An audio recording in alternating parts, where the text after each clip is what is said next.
Hey everyone, it's Friday. That means it's time to deploy. I'm joined as always with Jim. How was your week, Jim? Week was great. Looking forward to the weekend and the holiday week ahead, though. I Yeah, know, I know. So for folks watching this is our last show for the year. We'll resume when we get back after I think January 8th or so. Jim and I and the rest of us at Octopus Deploy are going on I guess we call it a mandatory break. So the whole office kind of shuts down. We have a skeleton crew that maintains our cloud instances, etc. But the vast majority of the folks over at Octopus will be taking a well-deserved break. A very hectic 2023. So, any big plans, Jim, for the holiday break? uh, no, actually, like nothing. Got a few little projects, non-computer related projects to do around the house, so might just consider them, or I might just kick back and look at them and not do anything on them. Nice. Yeah, those are always the good ones to hit. What about The you? leftover, the sort of things you haven't been doing for a while. So, yeah, Yeah, yeah. awesome. All right, well, let's get into the latest news. So, we don't have much this week, but that's okay. We have a few things that are worth mentioning. So, I have gone ahead and updated our events page, and we are starting to commit to a bunch of events. These aren't all of them for the year, but if you're at all interested as to where we'll be in 2024, these are a hint of some of the things that we'll be doing. So, first up, DevOps Live in London. We'll be there. We'll also be at DDD Melbourne in Australia. The big one that we're obviously focusing on is KubeCon. We'll be at KubeCon Europe in Paris, and we'll also be at KubeCon North America, which is not on this page, but that's later in November. And then finally, the other one that we've recently announced is PlatformCon.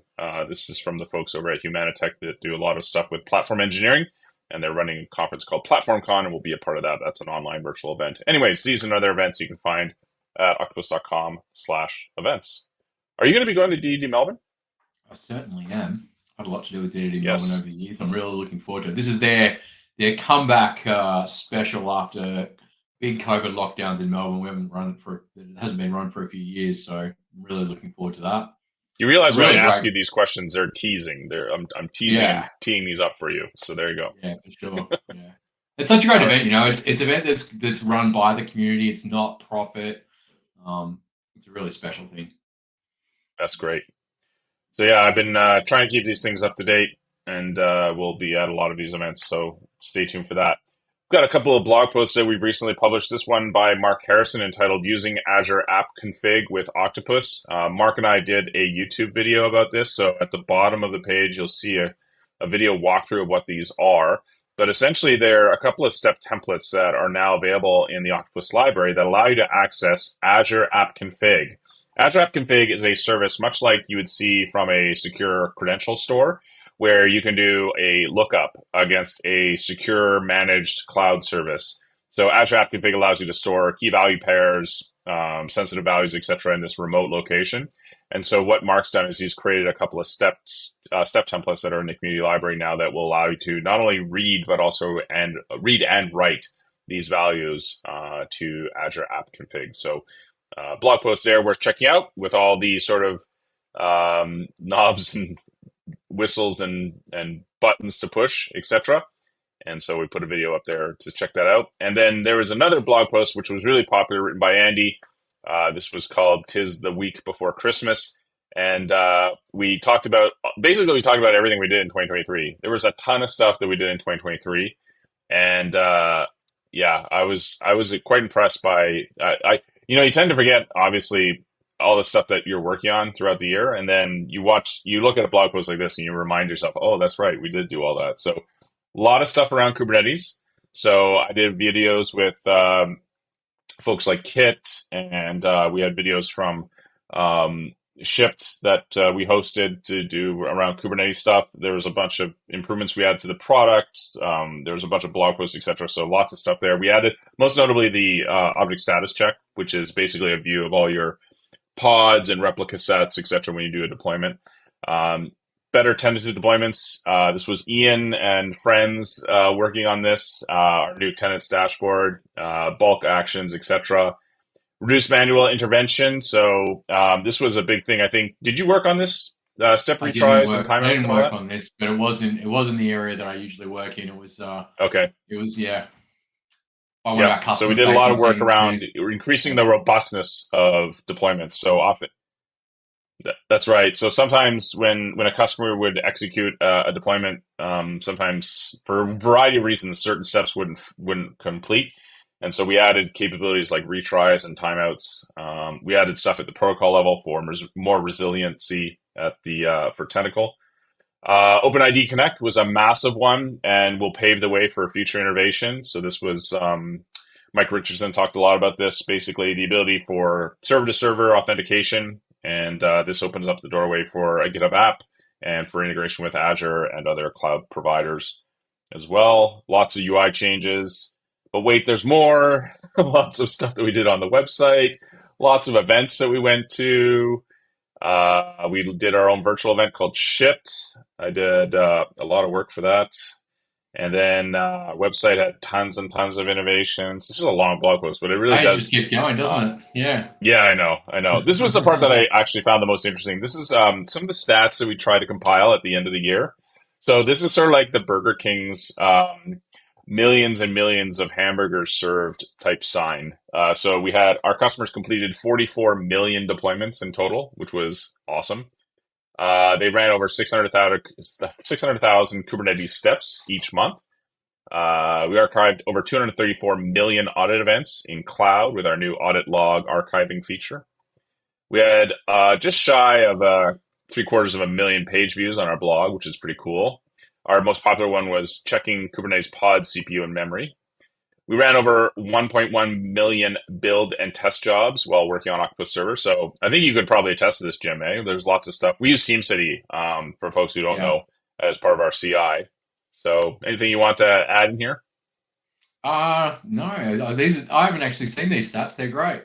Oh, okay. Yeah, well, it's always fun watching that build server, the build cluster, just churning away as That's great. everyone's throwing all of our stuff at it. Yeah. It's amazing we haven't well, that's not true. We have broken We've TeamCity a few definitely times broken because it. of the Yeah. yes. I catch myself sometimes, but yeah. Our support team just shy of 5,000 support requests. That's amazing. Like they are really the unsung hero, I think, of Octopus, the support team. They do some amazing things. 15,000 responses. Average response time for tickets was 18 minutes. Now that is incredible. I don't know about you, but I think my expectation for a support ticket is usually like a 2 days. So within Yeah, 18 totally. minutes of our of submitting, if you're an enterprise customer, 48 minutes for everyone else. That's incredible. Within an hour, you're going to get an answer back, which is phenomenal. I think that's amazing. And then we had over 12,000 applications to jobs that we posted, which is awesome. Over 1,000 interviews and 40 new people joined the team, which is amazing. Oh, thousands. So yeah, Wow. yeah. If you're interested, seeing a summary of everything that went on during the year, this is the blog post to check out. So Andy, well done. I think he took a while to write this. Remember, we took some looks at the blog post, and yeah, we were like, this looks good, that looks good. I love the summary at the end. So what an amazing year, eh? Like 2023. I think we did really really well that year. Yeah, so much done. So much done. Mm. And then wrapping things up, I did a quick video interview with Matt Casperson. You may remember last week, Jim and I kicked the tires of Octolint. And so I asked Matt to join me on the show, and we talked about Octolint in great detail. So Matt was basically the person behind it, and he built this on top of. I had to have some gifts there, but he basically added this capability for folks to inspect their instances, a read-only scan of their instances to detect any rule violations. And so, yeah, we did a interview of that, and we went through the tool itself. He had it running as a run book, which was kind of cool. So basically, as a run book, he had it run weekly, and he would basically just, and scan the current instance it's running in, and then use that as a means for determining whether your server is healthy. So he showed some examples of that, which is cool. This is Always with the very cool meta. tools, Matt. I know. Awesome. Well, that about wraps it up. Happy New Year, Jim. Happy New Year to everyone else out there. Thanks for along the ride. It's our 41st episode of Deploying Friday. I'll expect many more in the year to come. Any final thoughts for 2023 there?